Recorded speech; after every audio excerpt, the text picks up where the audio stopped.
কোচবিহারের জেলাশাসক দপ্তরের সংলগ্ন এলাকায় অনুষ্ঠিত হলো একটি মক ড্রিল। সম্ভাব্য বিপর্যয়ের পরিস্থিতি মোকাবেলায় কিভাবে দ্রুত ও সঠিকভাবে বিপর্যস্ত মানুষের পাশে দাঁড়াবে সিভিল ডিফেন্সের কর্মীরা, তারই একটি ট্রায়াল করা হয় এদিন। জেলাশাসক দপ্তর চত্বরে আয়োজিত এই মহড়ায় বিভিন্ন ধরনের যন্ত্রপাতি ব্যবহার করে দেখানো হয় উদ্ধার কাজের পদ্ধতি সহ একই সঙ্গে ব্যবহৃত যন্ত্রাংশগুলি সঠিকভাবে কাজ করছে কিনা তাও খতিয়ে দেখা হয় এই ট্রায়ালের মাধ্যমে।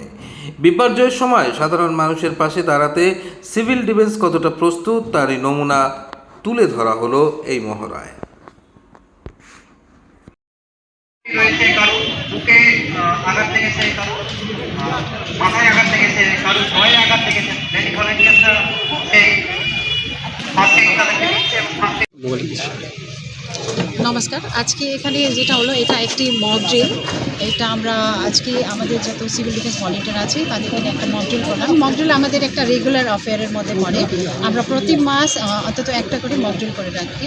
তো আজকে এটাই আমাদের একটা রেগুলার কাজ আছে, বিকজ আমরা আমাদের ইকুইপমেন্টগুলো চেকিং করার জন্য অ্যান্ড যারা ভলেন্টিয়ার্স আছে তাদের নিজের স্ট্রেংথটা আর প্রিপেয়ারনেস চেকিং করার জন্যই এটা একটা এক্সারসাইজ, এটা আমরা রেগুলারভাবে করে থাকি। ঠিক আছে।